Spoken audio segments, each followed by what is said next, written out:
Bien, nous poursuivons les travaux de la commission d'enquête sur les moyens mobilisés et mobilisables par l'État pour assurer la prise en compte et le respect par le groupe Total Énergie des obligations climatiques et des orientations de la politique étrangère de la France.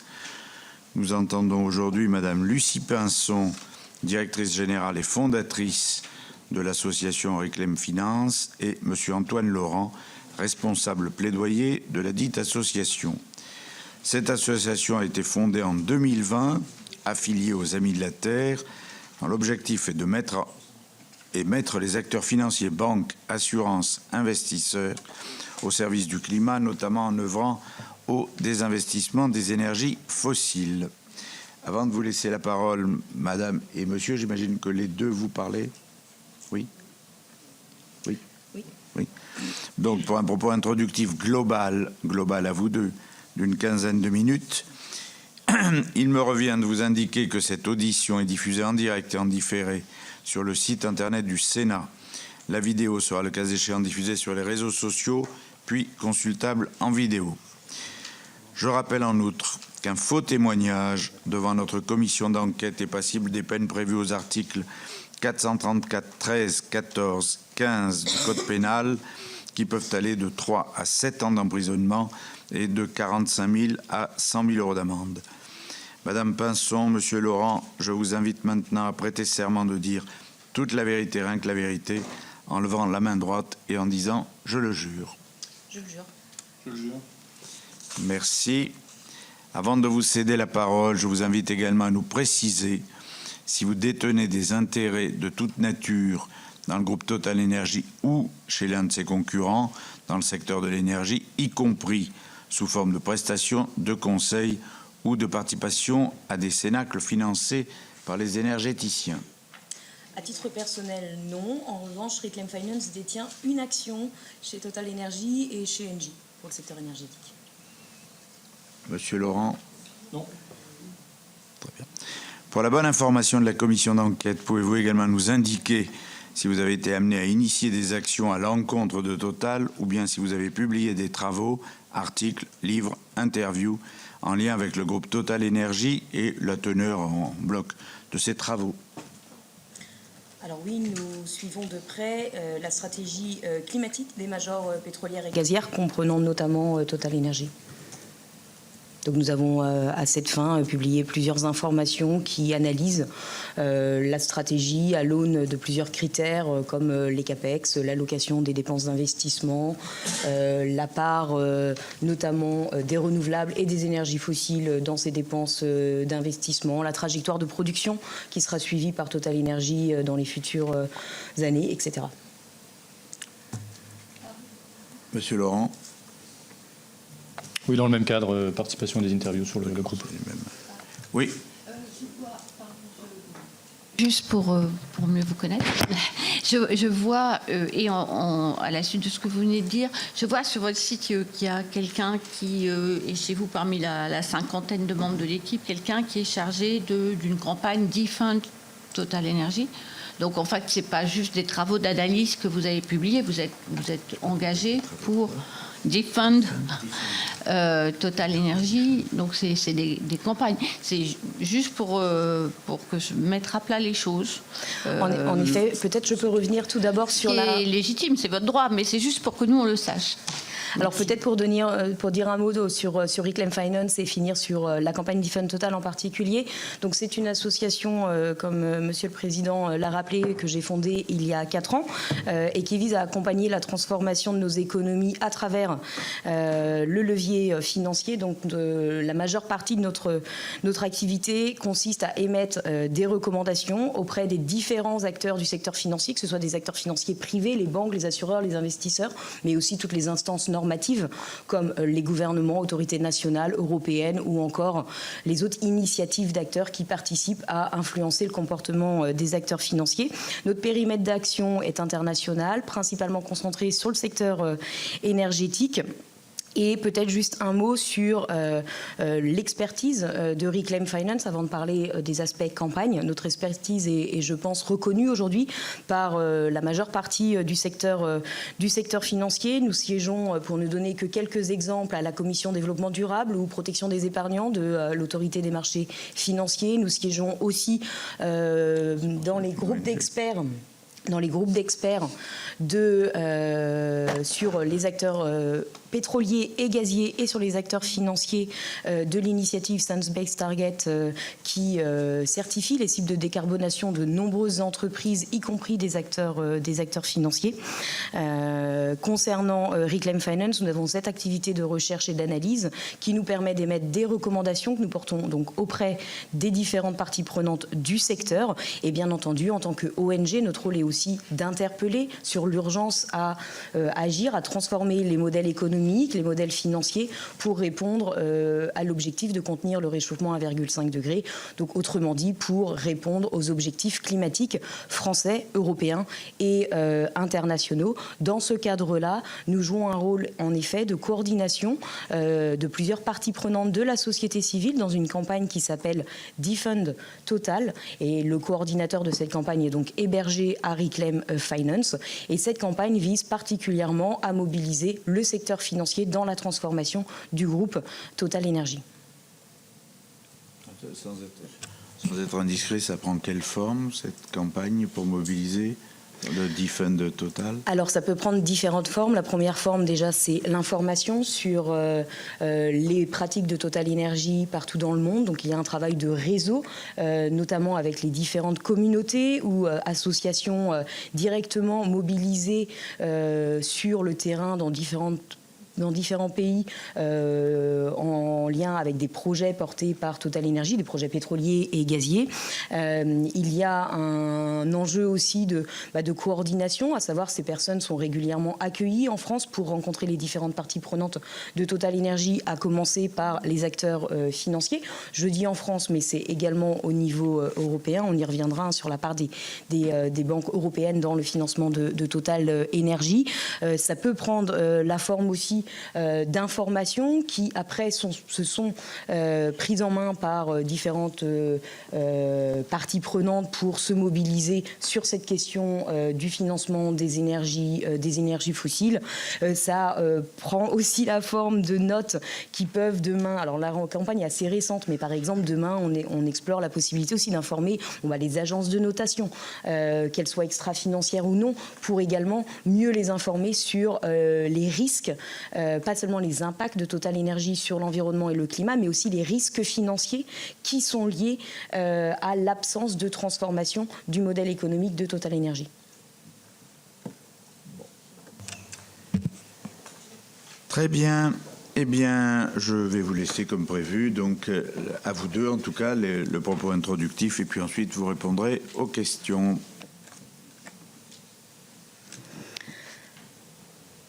Alors je vais rentrer tout de suite dans le vif du sujet vu que nous nous sommes déjà introduits. Je vais revenir sur le rôle joué par les acteurs financiers dans les activités menées par Total Énergie et plus largement dans l'évolution du secteur énergétique pour enfin finir sur des pistes d'action à la portée des pouvoirs publics sur le plan financier. Mais d'abord, prenons quelques minutes peut-être pour rappeler les principaux indicateurs à même d'évaluer la stratégie de Total Énergie dans le contexte d'urgence climatique que nous connaissons. Donc vous l'avez longtemps entendu avant, Total Énergie n'est pas en transition. Je vais le dire d'entrée de jeu, c'est pas une opinion, c'est une affirmation qui est étayée par des arguments scientifiques. Pourquoi ? Parler de diversification de Total Énergie est totalement fondé. De nouvelles activités sont développées par Total Énergie au-delà de l'activité de production d'hydrocarbures, notamment dans le segment power ou production d'électricité, qui comprend les énergies renouvelables, également des énergies renouvelables qu'on va qualifier de soutenables. À noter toutefois que ce segment power ne comprend pas que les énergies renouvelables, mais comprend aussi la production d'électricité à partir de gaz. Il y a donc une diversification, mais il en faut plus pour se dire en transition. À Reclaim Finance, on a fait tout un travail d'analyse comparative de 26 cadres méthodologiques publics qui sont liés à la conception et l'évaluation des plans de transition. Nous avons identifié les indicateurs indispensables pour garantir la crédibilité de ces plans, ainsi que les mesures qui, si elles manquent, disqualifient automatiquement ces plans. Tous indiquent la nécessité de baisser les émissions de manière cohérente avec l'objectif de réduire de près de 50% les émissions de gaz à effet de serre d'ici 2030, ce que Total Energy ne fait pas. Pour rappel, Total Energy ne prévoit de baisser ses émissions de Scope 3, qui représentent la majeure partie de ses émissions, que de uniquement 2,5% entre 2015 et 2030. L'objectif de baisse d'émissions est donc presque nul par rapport à l'année de référence de 2015 et est en vérité supérieur au niveau d'émissions de Total Energy en 2022 ou en 2023. Cela s'explique notamment par le fait que Total Energy n'entend pas réduire sa production d'hydrocarbures sur les années qui arrivent, contrairement à des entreprises comme BP ou Equinor, qui sont ses concurrents directs. Total Energy entend au contraire l'augmenter de 2 à 3% par an jusqu'en 2028, ce qui fait d'elle la deuxième major occidentale, européenne et états-unienne, à prévoir une telle hausse après Eni. Ici encore, on est très très loin des projections de l'Agence internationale de l'énergie dans son scénario qui vise à limiter le réchauffement à 1,5 degré, puisque ce scénario indique la nécessité de baisser de plus de 21% et 18% la production respectivement de pétrole et de gaz d'ici 2030. De nombreux cadres de transition, et en particulier ceux qui portent sur la finance, les acteurs financiers, indiquent aussi la nécessité de stopper l'expansion des hydrocarbures. Ça, c'est pas du tout surprenant, c'est totalement cohérent avec les projections du scénario de l'Agence internationale de l'énergie pour limiter le réchauffement à 1,5 degré et a fortiori avec les conclusions du GIEC qui indiquent que les réserves aujourd'hui déjà en exploitation contiennent déjà assez de carbone équivalent pour dépasser le budget carbone qui nous est autorisé pour limiter le réchauffement à 1,5 degré. Or, sur cette question-là, Total aujourd'hui est la 6e entreprise mondiale en termes d'expansion à court terme dans les énergies fossiles. C'est la première entreprise, si on s'en tient à regarder les entreprises cotées, non détenues par l'État. Donc Total Energy est là bien devant des entreprises comme ExxonMobil ou Shell ou toute autre major européenne et états-unienne. Total Energy, on sait que vous en avez parlé dans cette commission, est aussi la 11e entreprise au monde à développer le plus de nouveaux terminaux d'exportation de gaz naturel liquéfié. Comme les nouveaux champs, ces projets de GNL n'ont pas leur place dans le scénario Net Z2, donc 1,5 degré, de l'Agence internationale de l'énergie. Et ils ressortent donc aussi à travers ce scénario comme non nécessaires pour répondre aux besoins énergétiques au niveau international. J'en profite pour souligner que les bombes carbone, dont vous avez aussi beaucoup parlé au cours des auditions précédentes, ne couvrent qu'une petite partie des projets portés et développés par Total Energy. Voilà donc le profil de Total Energy. Désormais, tournons-nous vers les acteurs sans lesquels Total Energy ne saurait opérer, les acteurs financiers. Rappelons tout d'abord que mobiliser la finance avec l'objectif d'atteindre les objectifs climatiques et de développement est cité à l'article 2 de l'accord de Paris. Afin de dresser le tableau le plus clair possible dans un temps que je sais réduit, je vous propose de revenir sur les principales conclusions que nous tirons de nos travaux d'analyse, pas seulement au niveau national, mais au niveau international. Et bien entendu, nous serons ravis d'apporter les éléments plus précis pendant la discussion ou après cette commission, notamment pour préciser les spécificités à chaque métier. On n'agit pas de la même manière si on est une banque, un assureur ou un investisseur. Et pour revenir aussi sur l'état des lieux des différents engagements au niveau français, européen ou international. Ce qu'il faut noter tout d'abord, c'est avant tout que les acteurs financiers fournissent des services sans lesquels Total Energy, comme les autres entreprises, ne sauraient fonctionner. Il ne s'agit pas uniquement de nouveaux financements, de fournir des nouveaux capitaux et services qui seraient destinés à soutenir le développement de nouveaux projets, que ces projets soient dans le secteur énergie fossile ou dans les secteurs qui sont bons pour la transition, notamment les énergies soutenables. Il s'agit aussi de services qui facilitent les opérations au jour le jour, comme des instruments de couverture ou de gestion des liquidités. Et il y a aussi des services qui sont liés, qui permettent des investissements de la part de Total et des autres entreprises dans les projets déjà existants. La deuxième chose à noter, c'est que tous ces services financiers ne doivent donc pas faire l'objet du même traitement. Pour simplifier et de manière générale, il faut arrêter ceux qui soutiennent le développement de projets qui n'ont pas leur place dans une trajectoire permettant de limiter le réchauffement à 1,5 degré. Mais en revanche, il faut bien massifier les financements et les soutiens qui permettent le développement de solutions et aussi des investissements qui permettent de réduire les émissions liées aux opérations existantes, notamment les émissions de méthane. Autrement dit, car on ne va pas sortir du pétrole et du gaz du jour au lendemain, les services financiers au secteur doivent demeurer. Mais en aucun cas, cela ne justifierait le maintien de nouveaux services financiers qui iraient nourrir l'expansion des énergies fossiles.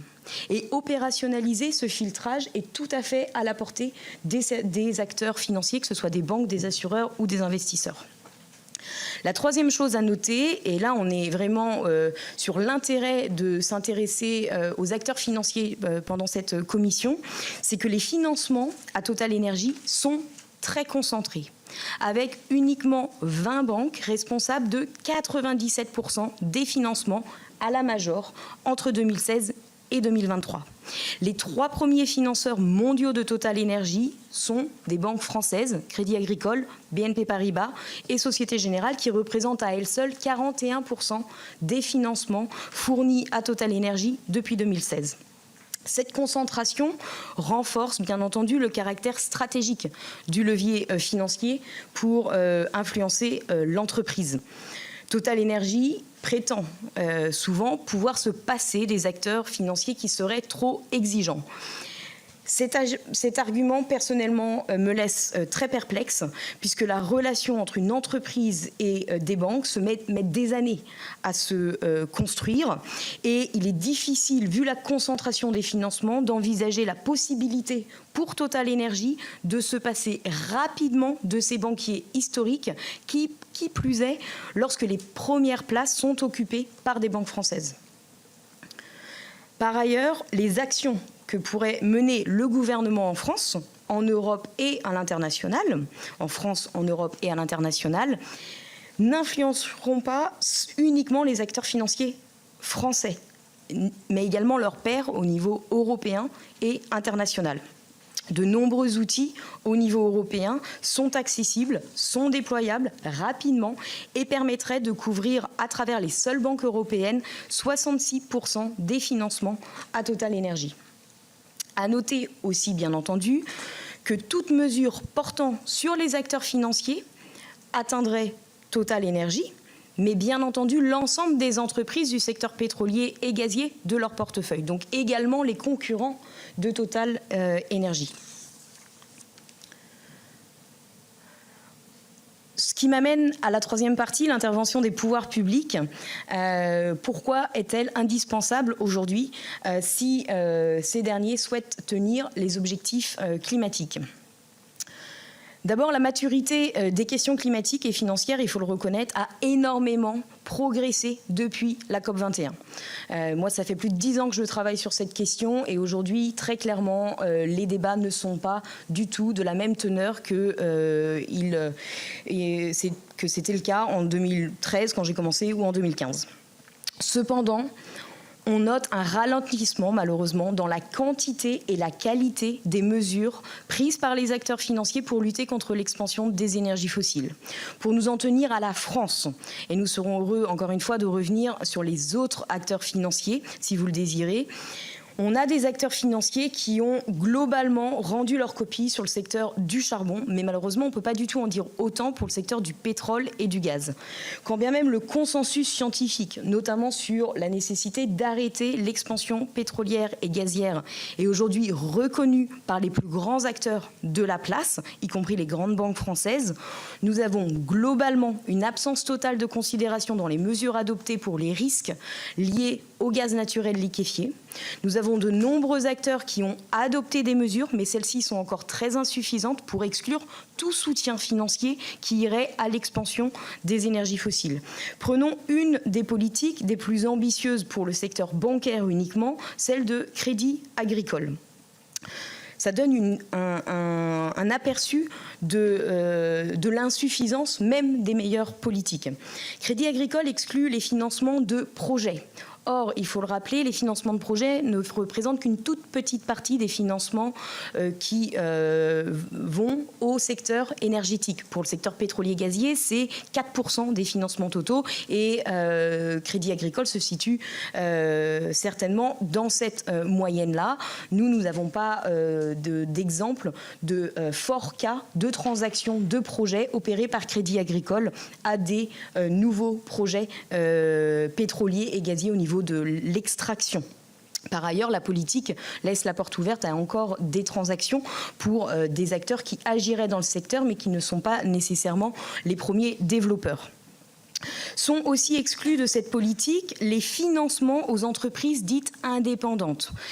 Or, ces entreprises ne représentent que 18,7% de la production de pétrole et de gaz en 2022 et 19,6% de l'expansion. Autrement dit, même Crédit Agricole peut encore soutenir jusqu'à 80% de l'expansion pétrolière et gazière à travers ses services financiers fournis au niveau des entreprises. Et enfin, comme beaucoup de banques, Crédit Agricole a adopté une cible de baisse des émissions financées liées à son portefeuille pétrole et gaz. Cette cible peut être ambitieuse et d'ailleurs Crédit Agricole a déjà atteint sur ces 2 dernières années une réduction de 40% des émissions liées à ce portefeuille. En revanche, et on reviendra sur la mécanique de ces cibles, cela n'a pas empêché Crédit Agricole, si on prend uniquement 12 entreprises qui sont à l'avant-garde de l'expansion fossile, les majors pétrolières et gazières, eh bien ces 12 entreprises, sur cette même période de temps, ont reçu le soutien à plus de 21 reprises par Crédit Agricole. Donc vraiment, les cibles ne permettent pas, ne garantissent pas un arrêt des financements à des entreprises qui continuent d'ouvrir de nouveaux projets pétroliers et gaziers. La conclusion, c'est qu'on a des acteurs qui reconnaissent le problème, qui sont bien conscients qu'il ne s'agit pas uniquement de sauver le climat. Il s'agit aussi de maintenir les conditions d'opération pour eux, de maintenir les conditions de profitabilité, les conditions d'opérer dans un marché économique et financier qui soit stable. Mais on a des acteurs qui malheureusement n'arrivent pas à se projeter ni à prendre des décisions sur un horizon de long terme. Autrement dit, ils savent que la situation n'est pas du tout pérenne à terme, que leurs activités immédiates sont source de risques financiers, mais ils continuent malgré tout d'opérer et de prendre des décisions sur le court terme qui favorisent les soutiens à l'expansion des énergies fossiles, notamment, on va peut-être en reparler, qui sont extrêmement rentables. La bonne volonté du coup... Il faudrait aller à une synthèse. Je finis très très vite. La bonne volonté du coup des entreprises, c'est cela qu'il faut comprendre, ne va pas produire les effets escomptés dans le laps de temps imparti pour limiter le réchauffement à 1,5 degré. Il est donc impératif de réguler. Et à ce titre, il est important de dépasser l'approche qui domine depuis la COP21, qui consiste principalement à adopter des mesures en matière de transparence, de reporting, qui sont un préalable à l'action, mais qui ne garantissent pas l'action par les acteurs financiers. Il va falloir aller sur des réglementations qui permettent à la fois d'influencer le comportement des acteurs financiers, donc sur des normes comportementales, et aussi sur des mesures qui permettent d'aider les acteurs financiers à sortir de cette tragédie des horizons dans laquelle ils se trouvent. Donc en rendant plus cher, pour le dire très simplement, les activités qu'il faut laisser derrière nous et surtout les aider à investir, à massifier leur soutien financier aux solutions. Il y a 3 mesures types, et on y reviendra pendant les questions, qui peuvent être déployées. Il y a les mesures contraignantes, notamment il y a toute une discussion au niveau européen sur l'adoption de plans de transition par les entreprises et par les acteurs financiers. Maintenant, l'étape d'après, c'est de s'assurer que les plans de transition contiennent des critères minimums fondés sur la science et bien entendu qu'ils fassent l'objet d'un contrôle et par les régulateurs. Les plans de transition étant notamment des outils extrêmement utiles pour les différents régulateurs ou encore les banques centrales dans une logique de gestion du risque financier et de maintien de la stabilité financière sur les marchés. Il y a des mesures de dissuasion et d'incitation. Le président Emmanuel Macron a parlé à 2 reprises ces derniers mois de l'importance de mettre en place des taux différenciés. Il s'agit là d'agir au niveau de la Banque centrale européenne, pour commencer, qui peut en effet mettre en place ces prix qui vont permettre de piloter davantage les portefeuilles financiers et notamment de les inciter à se diriger de plus en plus vers les énergies renouvelables qui aujourd'hui sont impactées par la remontée des taux. Bien entendu, sur les effets de dissuasion, beaucoup de choses peuvent être mises en place au niveau national, notamment au niveau de l'épargne, sans que ça coûte un centime à l'État français.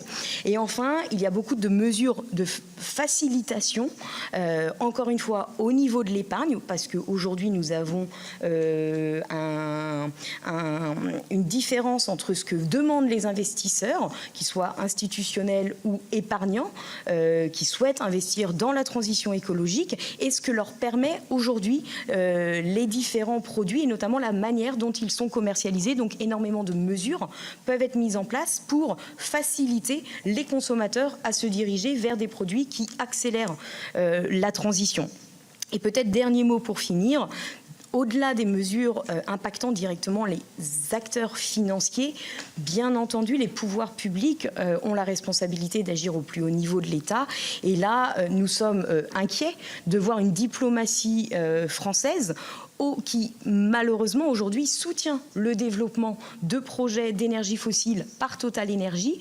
Il est pour nous grand temps de faire l'inverse et de mobiliser les différents canaux de l'État au service du développement de projets qui sont bons pour la transition, des projets d'énergie renouvelable, qu'ils soient portés par Total Energy ou par d'autres entreprises. Cela fait notamment écho à l'initiative portée par Emmanuel Macron au niveau de la Banque mondiale et qui a été annoncée à la COP, à la dernière COP, et qui vise justement à massifier les financements aux solutions dans le secteur énergétique dans les pays du Sud global où malheureusement il y a du mal à attirer les investissements nécessaires. Je vous remercie. Merci. Malheureusement pour votre collègue, ça a été un plaisir de vous écouter, mais c'est un peu long. Par conséquent, nous allons passer directement aux questions. Votre collègue répondra aux questions s'il le souhaite. Monsieur le rapporteur. Merci, Monsieur le Président.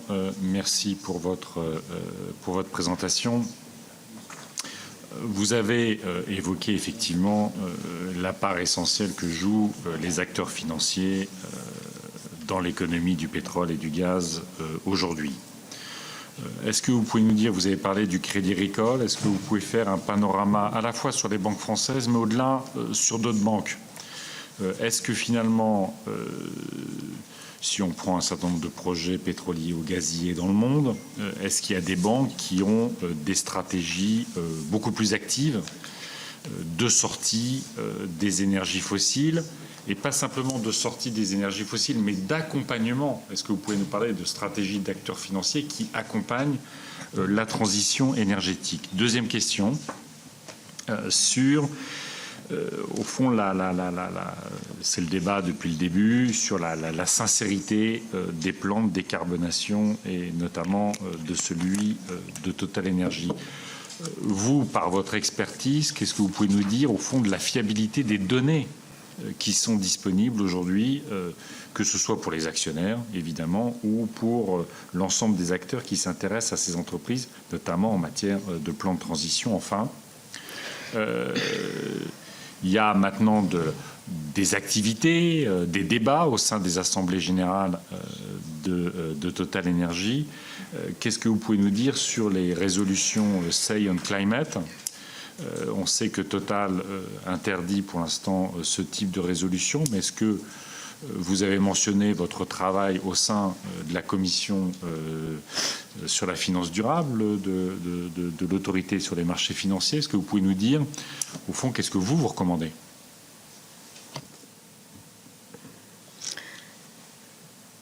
Qui veut? Je commence par les banques, comme tu veux. Vas-y. Je vais commencer par répondre sur la dynamique du secteur financier, en commençant par les banques françaises et les secteurs financiers français. Lucie l'a brièvement évoqué, il y a une prise en compte des enjeux déjà depuis de nombreuses années sur ces sujets.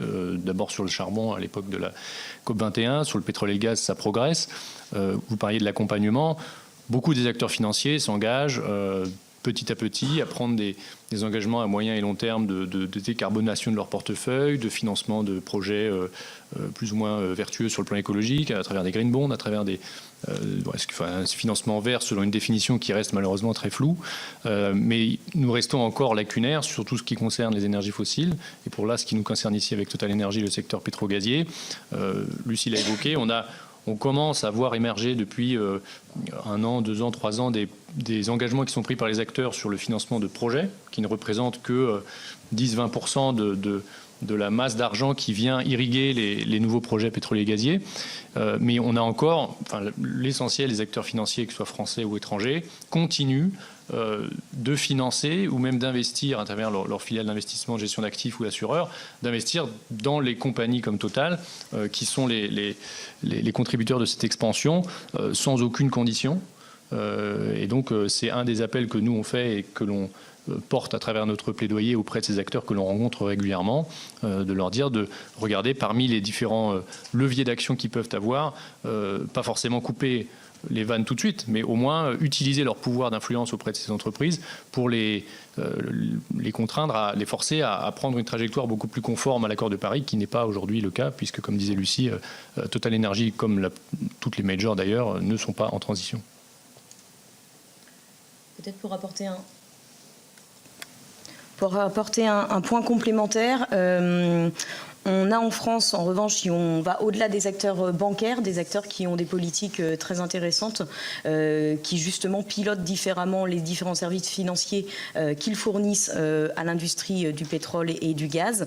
On peut citer par exemple CNP Assurance, qui a arrêté d'acheter des nouvelles obligations des entreprises qui développent de nouveaux projets pétroliers et gaziers, considérant et reconnaissant que de nouvelles obligations contribueront automatiquement à l'intégralité des activités portées par les entreprises et donc notamment l'expansion pétrolière et gazière. Ce qui est incompatible avec les engagements climatiques de CNP Assurance, comme c'est incompatible avec globalement les engagements climatiques de la quasi-totalité des acteurs financiers qui nous intéressent vraiment, qui pèsent au niveau français ou au niveau international.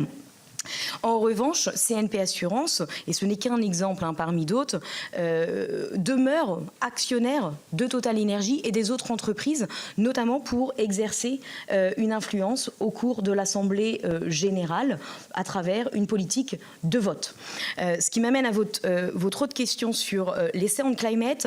Alors, ce que Total refuse, c'est le dépôt de résolutions climatiques portées par des actionnaires. En revanche, Total a consulté à plusieurs reprises ses actionnaires sur son propre plan climat, ce qu'on appelle un Say on Climate.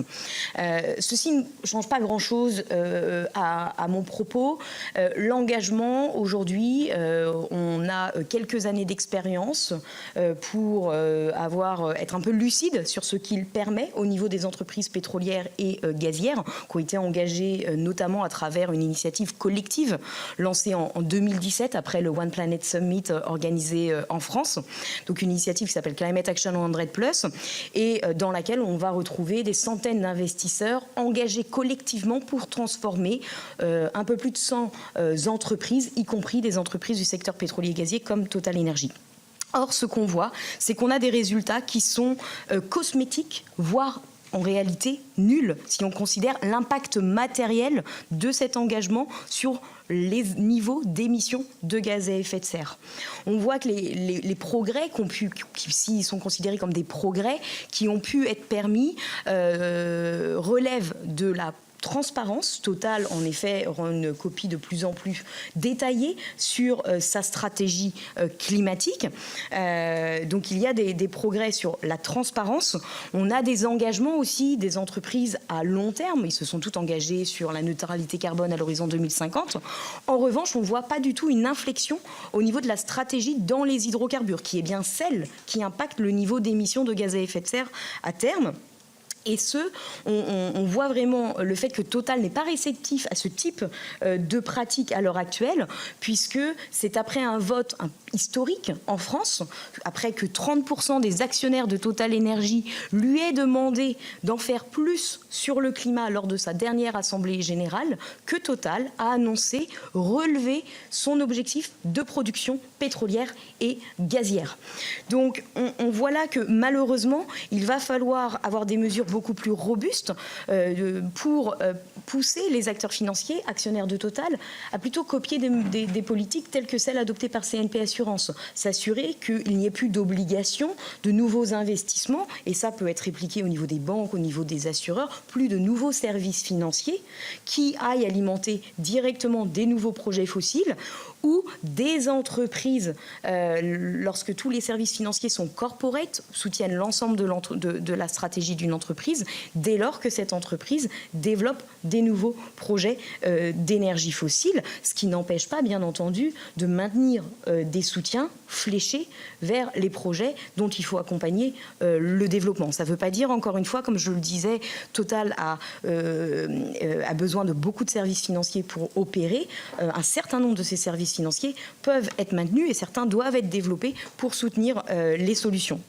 Et concernant les investisseurs, si ces derniers n'investissent plus, eh bien, il faut se poser la question d'encadrer leurs dividendes, tout de même. Parce qu'aujourd'hui, on a, pour revenir sur ce problème de la tragédie des horizons, on a des actionnaires qui sont au capital des entreprises, qui doivent tenir des objectifs aussi de rentabilité et qui, sur le court terme, eh bien, demeurent un peu captifs de Total Énergie et des majors pétrolières qui leur versent énormément de dividendes ou plus largement un fort niveau de redistribution à travers le rachat d'actions.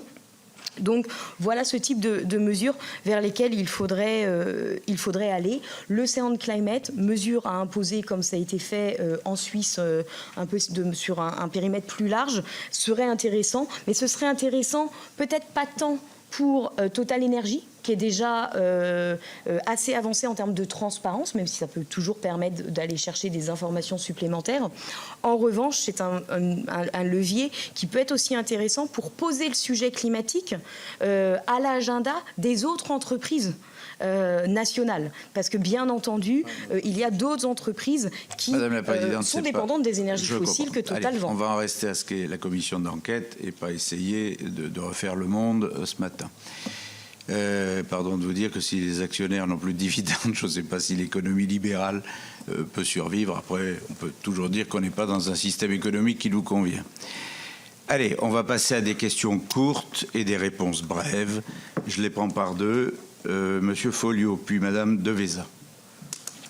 Merci, Monsieur le Président, Monsieur le rapporteur, mes chers collègues, Madame, Monsieur. Vous avez dit que votre périmètre d'action était international. Et vous avez dit, nous souhaitons une action au niveau européen pour plus de transition.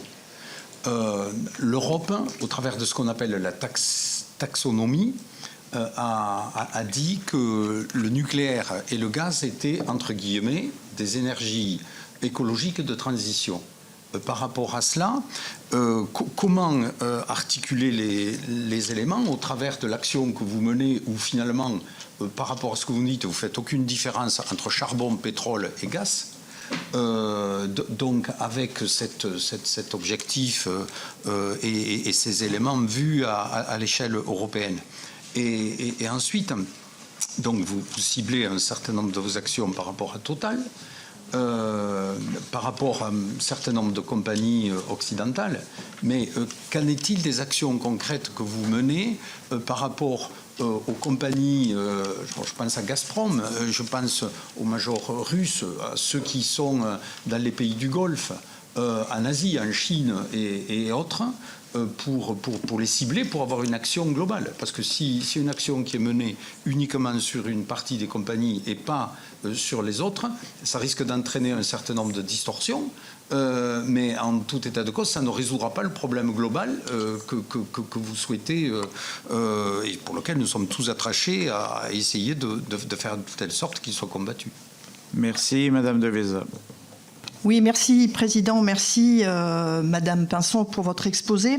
Alors moi, la question sera très, très courte. Je découvre effectivement sur votre site toutes les actions que vous menez et j'avais une question. Alors vous dites que vous exposez effectivement publiquement les acteurs financiers qui freinent les régulations en matière climatique et dont les pratiques violent les droits humains et détruisent l'environnement. Ma question est très simple. Justement, afin d'assurer l'exécution de votre mission, est-ce que vous possédez une charte, un règlement qui vous permet, qui met en exergue vos missions, mais dans un cadre vraiment réglementaire, jusqu'où vous pouvez aller justement pour dénoncer toutes ces enfin, je dirais, ces incidents, en tous les cas, ces contrevenants.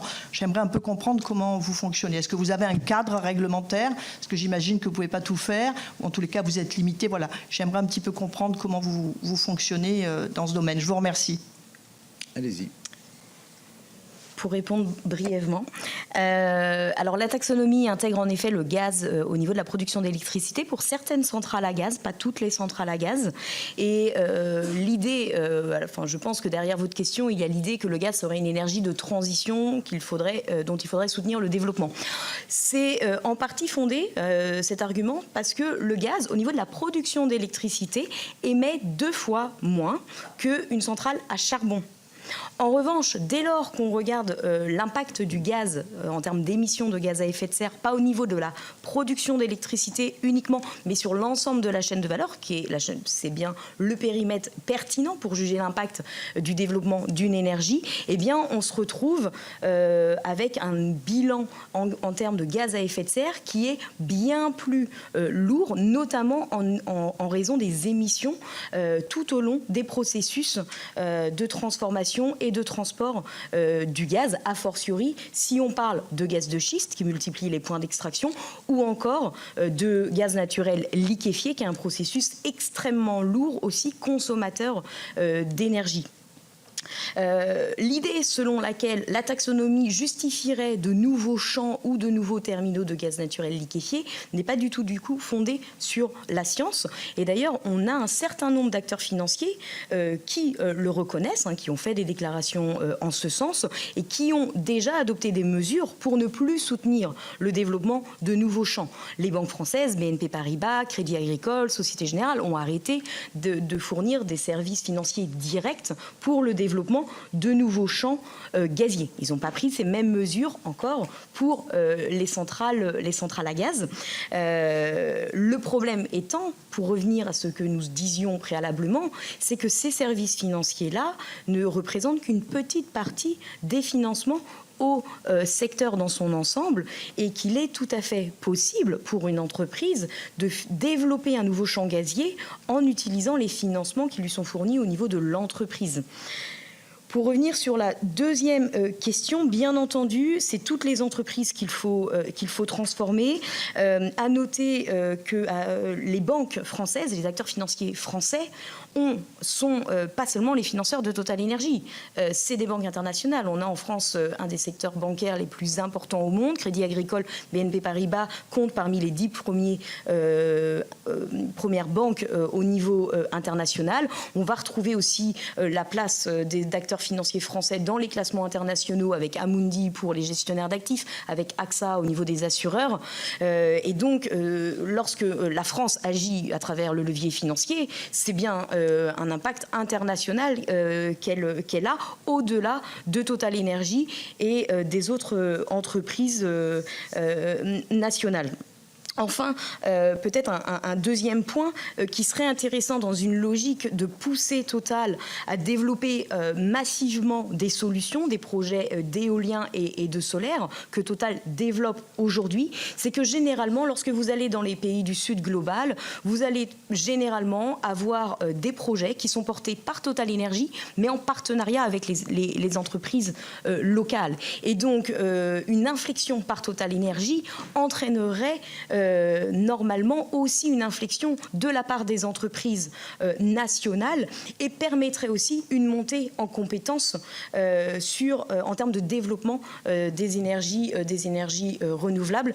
Concernant notre moyen d'action, alors aujourd'hui, Reclaim Finance, on a une seule règle, c'est lorsqu'on communique, parce que globalement, la pression qu'on opère sur les acteurs financiers, au-delà de tout le travail d'accompagnement, de recherche, de discussion sur comment agir, quelles mesures mettre en place précisément, la pression, elle a lieu principalement, enfin, je pense, aujourd'hui 99%, je ne pense pas à autre chose, à travers de la communication publique, en mettant en relief l'écart entre les engagements qui sont pris et la réalité des pratiques, ou en mettant en concurrence certains acteurs. C'est comme cela qu'on opère une pression sur les acteurs financiers avec une seule règle. Il n'y a généralement jamais de mauvaise surprise avec Reclaim Finance, à savoir on discute avec les acteurs financiers, donc ce sont les premiers interpellés, les premiers informés, avant qu'on communique sur quelque chose. La discussion, elle a déjà eu lieu. Elle a eu lieu dans leur bureau ou elle a eu lieu à travers les moyens classiques de mail, d'appel, etc. Oui, j'ai bien compris, c'est pas tout à fait ça la question. Je veux dire, il y a quand même des données qui sont exposées aux yeux et au vu de tous. Et donc, est-ce que vous avez justement une charte, quelque chose qui soit quand même, vous êtes réglementé également. Enfin, il y a un cadre réglementaire qui vous permet peut-être de donner ou pas certaines informations. Vous êtes certainement, je dirais, regardé aussi pour savoir ce que vous pouvez dire ou pas dire. Enfin, je sais pas, je le dis peut-être comme ça, mais savoir si vous avez un règlement, quelque chose qui détermine et qui précise vraiment vos missions.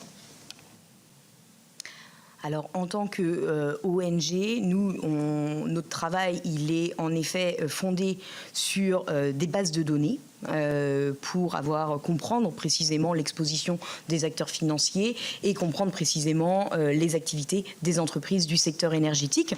Cela nous engage en termes de quelles données nous sommes en capacité de communiquer, mais cela relève de contrats avec les fournisseurs de données, qui, par ailleurs, sont des fournisseurs de données utilisés par les mêmes entreprises et les mêmes acteurs, les acteurs financiers. Bien. Monsieur Barros. Oui, merci Monsieur le Président. Merci pour vos propos et votre introduction et votre travail. Si on veut opérer en fait au financement de la transition énergétique, cette transition implique de mettre un terme clairement à tous les projets fossiles existants ou en projet d'ailleurs, c'est ce que vous évoquiez tout à l'heure.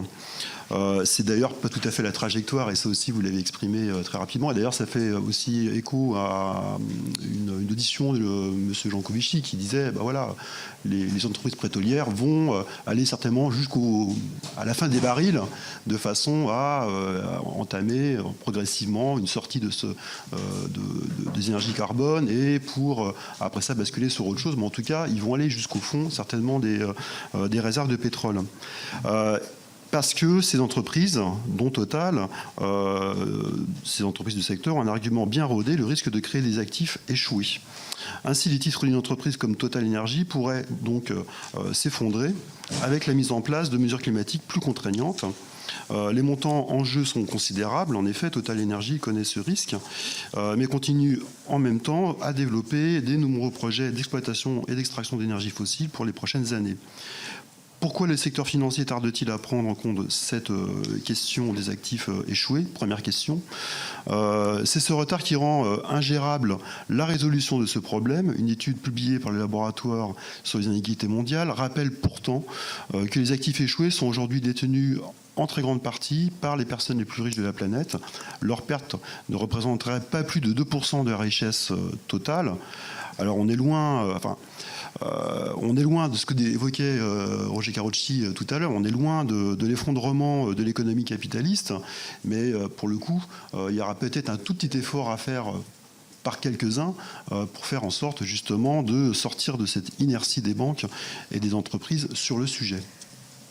Pardon, pas très bien. La question, c'est quoi? Qu'en fait, cette question des actifs échoués, qui est un argument qui est opposé justement à la transition énergétique, en fait, pour le coup, ne fera pas effondrer l'ensemble du système, parce que ça tirera seulement sur quelques-uns, et peut-être que cet effort est tout à fait supportable.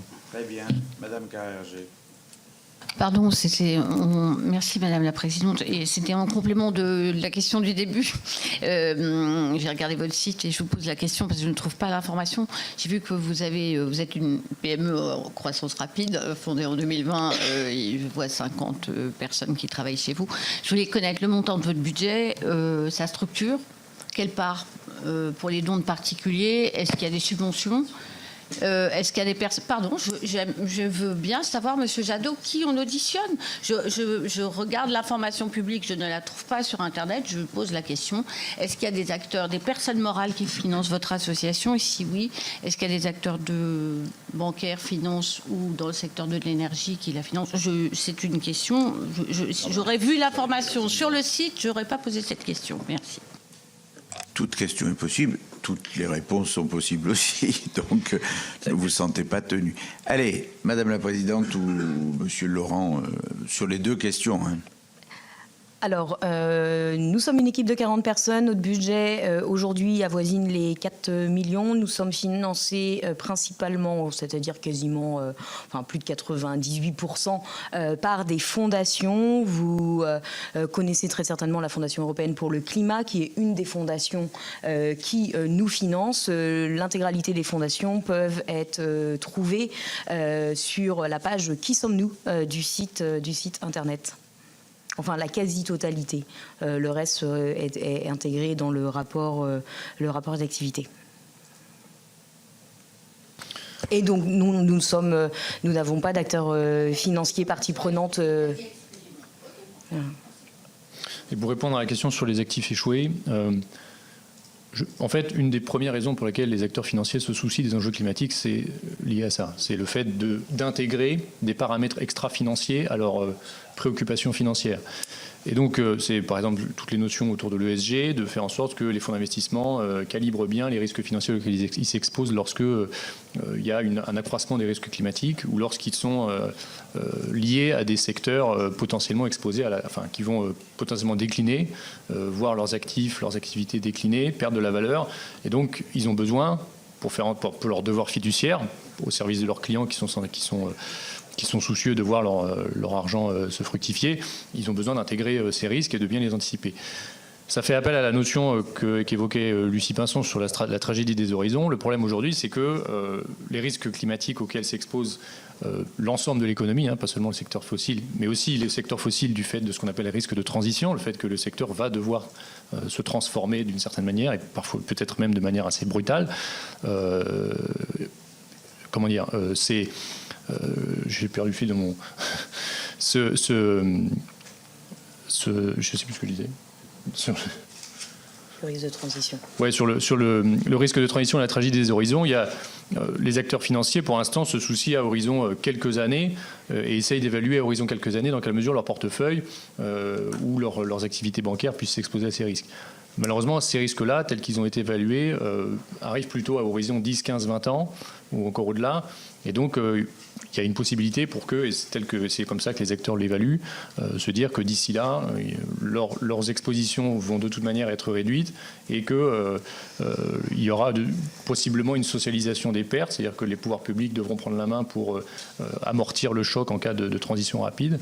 Et donc, il y a une nécessité pour les acteurs financiers d'aller au-delà de cette considération purement cette approche risque, comme on l'appelle, et de voir au-delà et de se dire quelle est moi ma responsabilité dans cette transition, comment est-ce que je peux agir moi-même pour que cette transition se fasse non seulement rapidement mais aussi de manière maîtrisée, que les risques auxquels l'économie s'expose soient les plus atténués, les plus les plus réduits, comment faire en sorte d'accompagner les entreprises financièrement, etc.